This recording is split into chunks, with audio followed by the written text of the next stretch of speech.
Yeah, I mean, I guess it'll start whenever.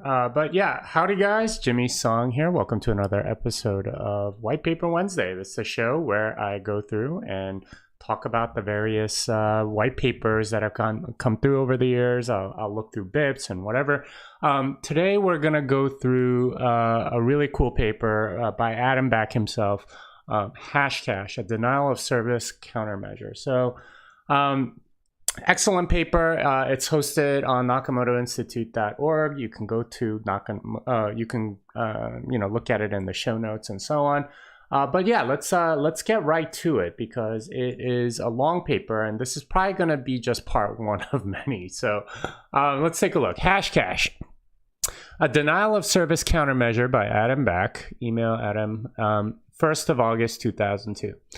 Abstract. Hashcash was originally proposed as a mechanism to throttle systematic abuse of unmetered internet resources such as email and anonymous remailers in May of 1997. So 97, he was already thinking about spam and how to mitigate spam.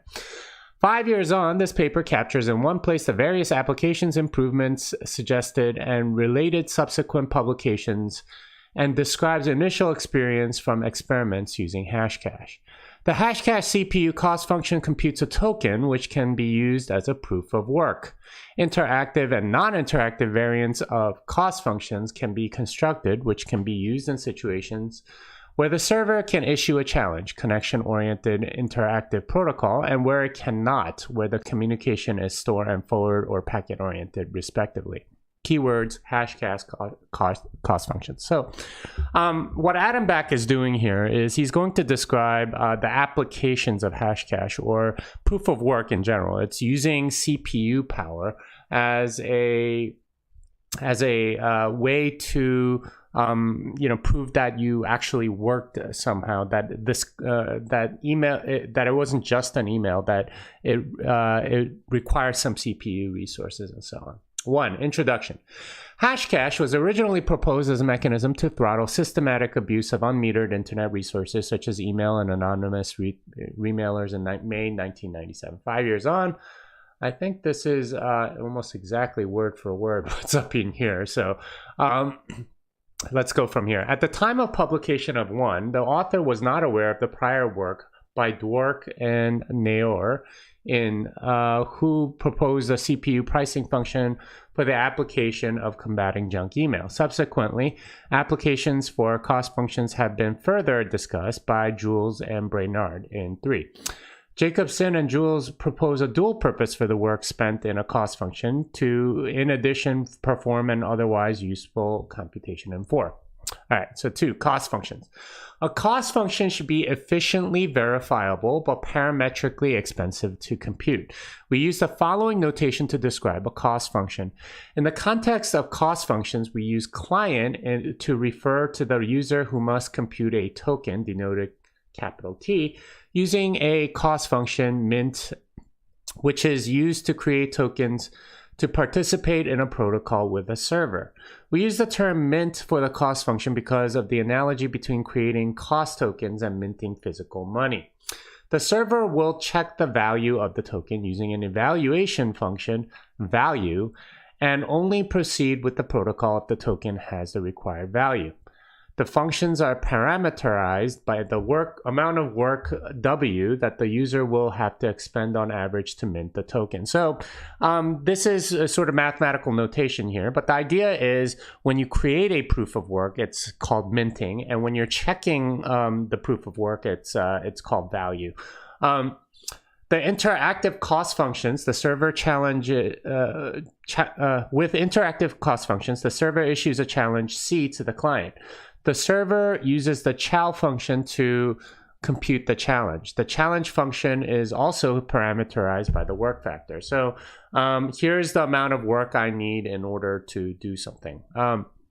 So C goes into challenge, and this is based on S and W. W is work. I forget what S is. I'm not, I guess, I guess the server, mint C. So once you get that data, then based on the criteria of the server's challenge, you create a token, which is essentially proof of work. This is I had to do this much work to come up with the token that you challenged me with. And value, this is what the server checks and says, okay, well, that does satisfy proof of work. With non-interactive cost functions, the client chooses its own challenge, a random start value in the mint function, and there's no chow function. So this is, instead of having a challenge, then mint, then value, this is non-interactive, so you don't need the criteria. So they create a token, and then the token is checked. Clearly, a non-interactive cost function can be used in an interactive setting, whereas the converse is not possible, and this is true. This is one of the things about Bitcoin that make it so difficult is it's not interactive. When you download the blockchain, you don't get to issue a challenge to anyone that wants to create a transaction. They have to come up with their own thing yourself. All right, so 2.1, publicly available probabilistic costs. A publicly auditable probabilistic cost. A publicly auditable cost function can be efficiently verified by any third party without access to any trapdoor or secret information. When we say publicly auditable, we mean implicitly that the cost function is efficiently publicly auditable compared to the cost of minting the token, rather than auditable in the weaker sense that the auditor could repeat the work done by the client. So when he says publicly auditable, it means that it's easy to check, right? If you have to do just as much work as the client did, then that's like a denial of service factor. So making it publicly auditable is part of the design of Hashcash. A fixed cost function takes a fixed amount of resources to compute. The fastest algorithm to mint a fixed cost token is a deterministic algorithm. So it would be a fixed cost function is, okay, compute X or something like that. And you kind of know that. A probabilistic cost function, cost function is one where the cost to the client of minting a token has a predictable expected time, but random actual time, as the client can most efficiently compute the cost function by starting at a random start value. Sometimes the client will get lucky and start close to the solution. There are two types of probabilistic cost: bounded probabilistic cost and unbounded probabilistic cost. An unbounded probabilistic cost function can, in theory, take forever to compute, though the probability of taking significantly longer than expected decreases rapidly towards zero. An example would be the cost function of being required to throw a head with a fair coin. In theory, the user could be unlucky and end up throwing many tails, but in practice, the probability of not throwing a head for k throws tends towards zero rapidly as k goes to infinity. With a bounded probabilistic cost function, there is a limit to how unlucky the client can be in its search for the solution. For example, where the client is expected to search some key space for a known solution. The size of the key space imposes an upper bound on the cost of finding the solution. So a fixed cost calculation would be fantastic, except it's deterministic. So once you compute it, it's kind of useless at that point. A probabilistic cost function is a little bit more realistic, but then he distinguishes between unbounded ones and bounded ones, and this will be very important later. Trapdoor free. Disadvantage of known solution cost functions is that the challenger can cheaply create tokens of arbitrary value. This precludes public audit, where the server may have a conflict of interest. For example, in web hit metering, where the server may have an interest to inflate the number of hits on its page where it's being paid per hit by an advertiser. A trapdoor-free cost function is one where the server has no advantage in minting tokens. So this is absolutely critical, is that when a server issues a challenge, it has to be trapdoor-free. So if I, as a server, have some sort of advantage, then I can manipulate things to my advantage, and you don't want that. An example of a trapdoor-free cost function is the Hashcash cost function. Jules and Brainard's client puzzle cost function is an example of a known solution cost function where the server has an advantage in minting tokens. Client puzzles, as specified in the paper, are in addition not publicly auditable, though this is due to a storage optimization and not inherent into their design. So he's distinguishing here between Hashcash, which is Adam Back's invention, and Jules and Brainard's client puzzle cost function, where it's not trapdoor free, whereas Hashcash is. So it's superior from from that perspective. So he's now going to define the Hashcash cost function. The Hashcash cost function. Hashcash is a non-interactive, publicly auditable, trapdoor-free cost function with an unbounded probabilistic cost. First, we introduce some notation. Consider the bit string S, which is 0, 1, star, so some amount of zeros and ones. So it's a binary string, basically.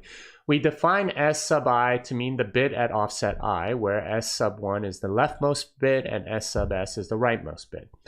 Sij means the bitwise substring between the bits I and j.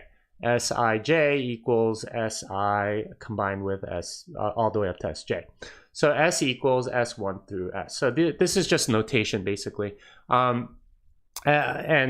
you know, it's a bunch of bits, and that's really all he's defining here.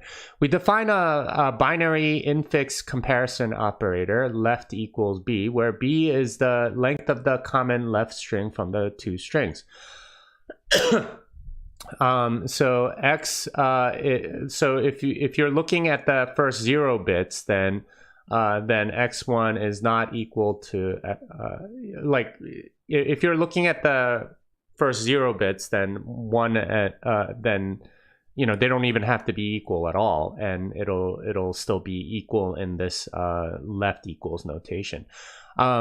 If it says B, it means that the first B bits are equal, and that's really what he's talking about. So the first B bits of X and Y. Hashcash is computed relative to a service name S to prevent tokens minted for one server being used on another. Servers only accept tokens minted using their own service name. So that's what S is. It has some sort of service name, and you can still use that non-interactively as above.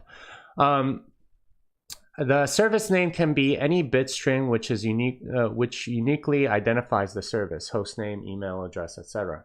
The Hashcash function is defined as, note this is an improved simplified variant since initial publication, see note in section 5. Yeah, he forgot to write parentheses there. Public, the hash function h dot with output size k bits.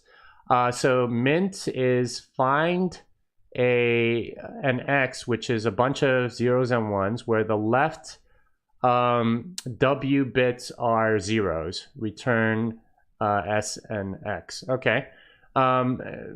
Value of T is you take the hash function and check that the first n bits are 0. So that's really it. That's essentially what this is it's checking for a certain number of zeros that comes out of the hash function. And the hash function can spit out pretty much anything, and you can look at it as a binary list of bits. So if it spits out 256 bits, and you're demanding that the first 35 are 0, then you know, W would be 35 and S would be some service name that has to be in front of everything, so you can't reuse the Hashcash. The Hashcash cost function is based on finding partial hash collisions on all 0 bits, k-bit string 0 to the k. The fastest algorithm for computing partial collisions is brute force. There's no challenge, as the client can safely choose his own random challenge. And so the Hashcash cost function is a trapdoor-free and non-interactive cost function. In addition, the Hashcash cost function is publicly auditable because anyone can efficiently verify any published tokens. In practice, X should be chosen to be large enough to make the probability that clients reuse a previously used start value negligible. 128 bits should be enough even for a busy server.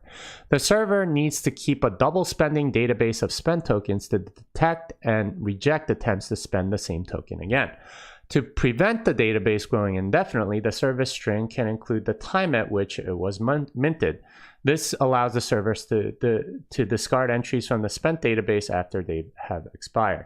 Some reasonable expiry period should be chosen to take account of clock inaccuracy, computation time, and transmission delays.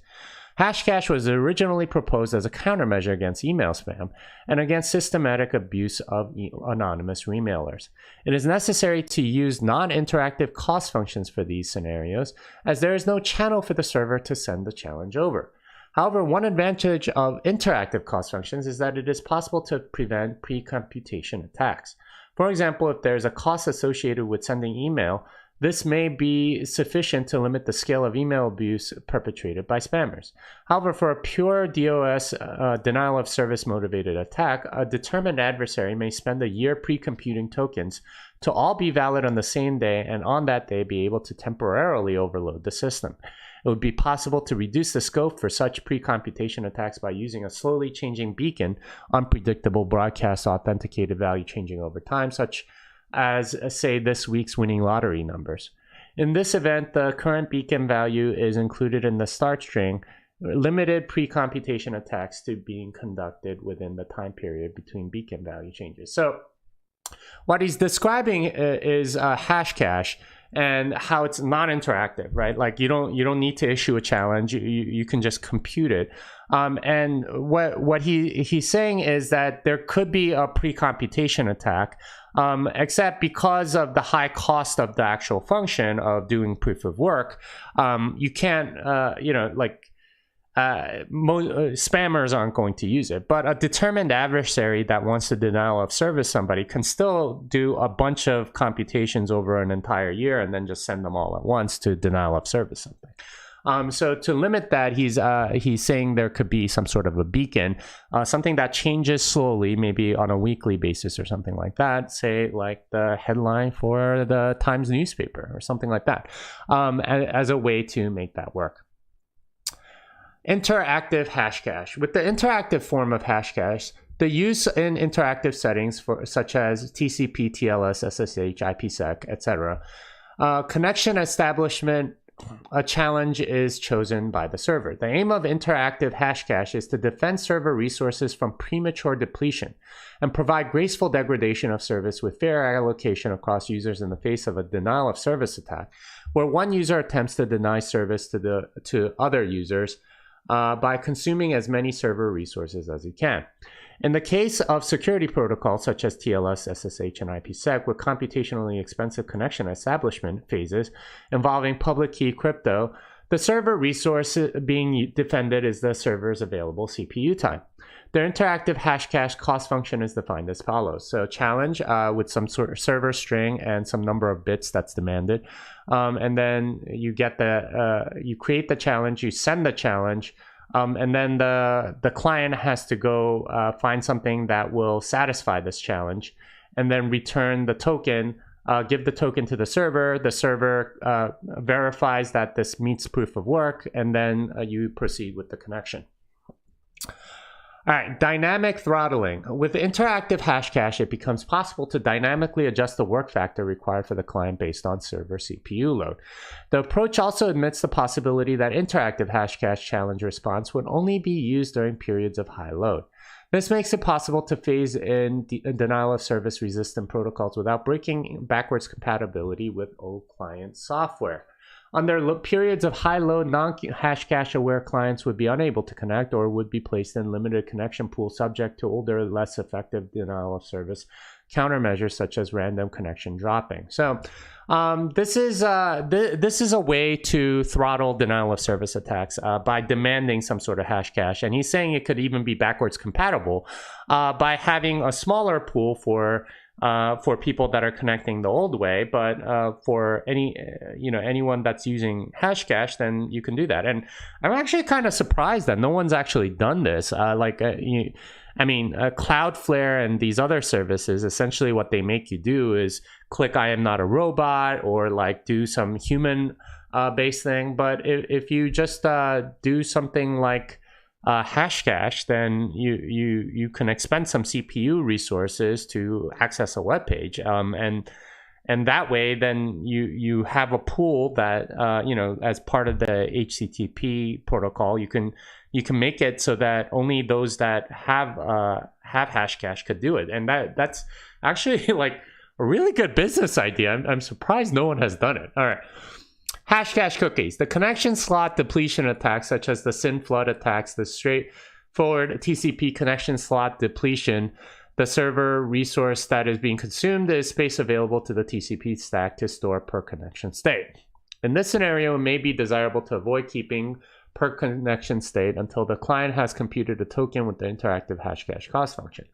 This defense is similar to the SYN cookie defense to the SYN flood attack, but here we propose to additionally impose a CPU cost on the connecting machine to reserve a TCP connection slot. To avoid storing the challenge in the connection state, which itself consumes space, the server may choose to compute a keyed MAC of the information it would otherwise store and send it to the client as part of the challenge, so it can verify the authenticity of the challenge and token when the client returns them. This general technique of sending a record you would otherwise store together with a MAC to the entity the information is about is referred to as a symmetric key certificate. This approach is analogous to the technique used by SYN cookies, and Jules and Bernard proposed a related approach, but at the application protocol level in their client puzzles paper.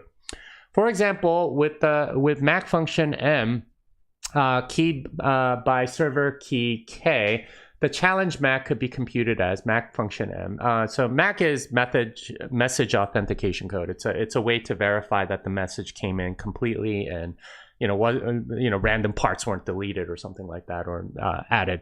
MAC function M challenge with some amount of work that you're asking for.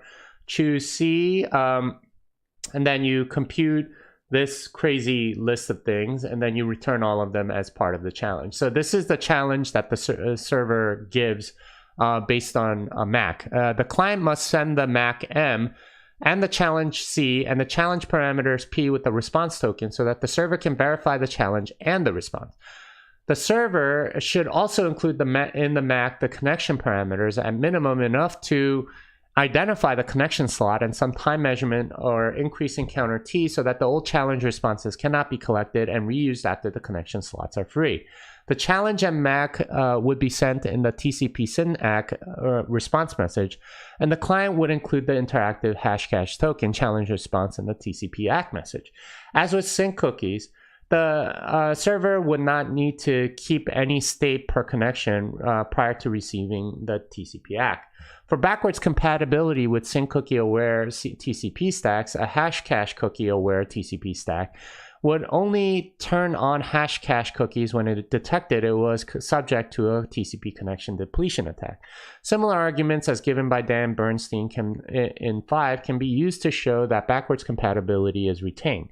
Namely, under SYN flood attacks, Bernstein's arguments show how to provide backwards compatibility with non-SYN cookie-aware implementation. Similarly, under connection depletion attack, hashcash cookies are only turned on at a point where service would anyway otherwise be unavailable to a non-hashcash cookie-aware TCP stack. So, in other words, you can use Hashcash and you can use something like cookies. And if you know anything about browsers, you know that they use cookies as a way to, hey, here's my authentication cookie, and now you know the state that I'm at. This is a way to sort of communicate who is connecting and so on, so that the server can tell. You can use that as a way to like guard against certain kind of flood attacks, and that's actually really clever. As the flood increases in severity, the hashcash cookie algorithm would increase the collision size required to be in the TCP ACK message. The hashcash cookie-aware client can still connect, albeit increasingly slowly, with a more fair chance against the DOS attacker, presuming the DOS has limited CPU resources. So, in other words, when there's it's kind of like a pricing mechanism for connections.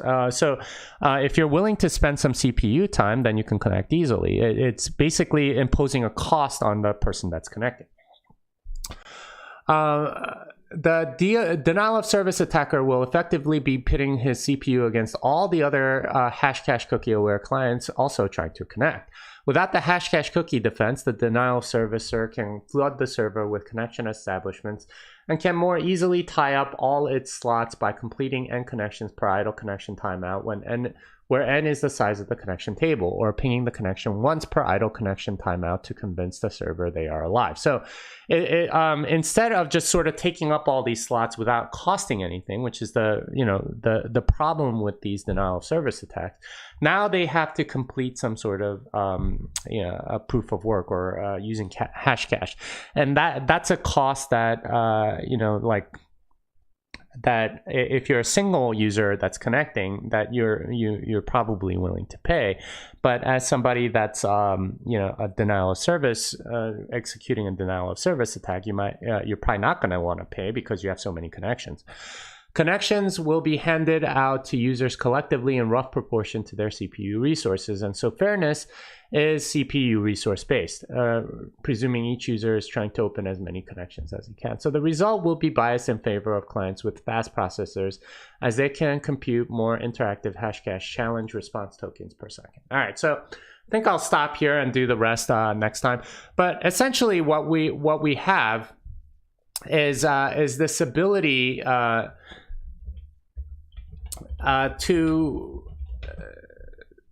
to create a challenge, and you're imposing a cost for free resources instead of making them free, because when you make it free, you have a lot of security holes as a result of it being free, namely denial of service attacks. And this is a major problem on the internet. And this paper is essentially arguing that if you impose a CPU cost, then denial of service attacks become much harder.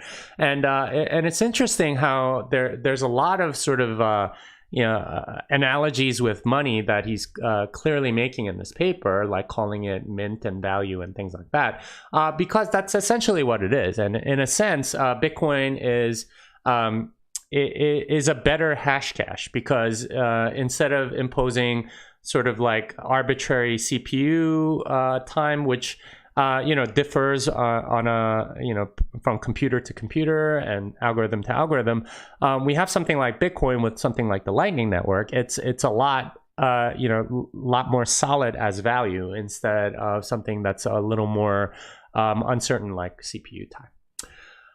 All right, so yeah, we'll do part 2 next time, but let's see if there's any questions. What Lightning wallet do you recommend? I mean, there's a bunch, but yeah, Breeze wallet is pretty easy to use, and if you're collecting money through Lightning, that's probably the one I would recommend. Okay, all right, so that's about it. Thank you for watching, guys, and fiat delenda est. This song is done.